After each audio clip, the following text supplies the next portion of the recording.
Après les pleurs, les joies et une première prise de contact dans une école primaire de Sainte-Marie, le ministre de l'Éducation nationale, Luc Châtel, s'est rendu au chevet des lycéens de Roland-Garros au Tampon. Au programme de cette visite éclair en présence d'élus et du président de la région, un état des lieux, des travaux de réhabilitation en cours dans l'établissement d'enseignement secondaire, ainsi qu'une présentation de la réforme des lycées. Les explications de Luc Châtel.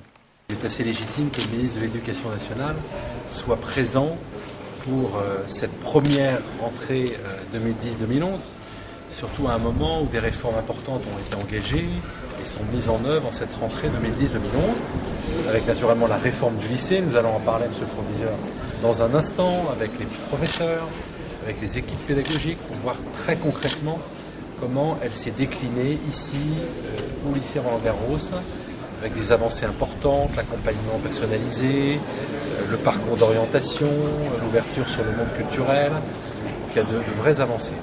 Et puis c'est vrai qu'à l'île de la Réunion, nous avons décidé, je parle pour monsieur le recteur, de mettre un certain nombre de moyens supplémentaires en cette rentrée 2010-2011. Vous savez que le SIOM avait prévu que l'accompagnement éducatif serait généralisé dans toutes les écoles de l'outre-mer sur l'île de la Réunion. Donc à partir d'aujourd'hui, tous les parents se verront proposer pour leurs enfants dans les écoles un accompagnement éducatif, c'est-à-dire 2 heures par semaine consacrées soit à du soutien scolaire, soit à des activités sportives ou culturelles complémentaires de leurs enseignements. Je voudrais rappeler également les efforts importants que nous mettons en termes de moyens humains pour la rentrée. Nous sommes ici dans un lycée, et bien dans le second degré, nous avons environ, monsieur le recteur, 230 élèves de plus en cette rentrée sur l'ensemble de l'île de la Réunion. Eh bien, nous avons créé 89 postes supplémentaires dans le second degré.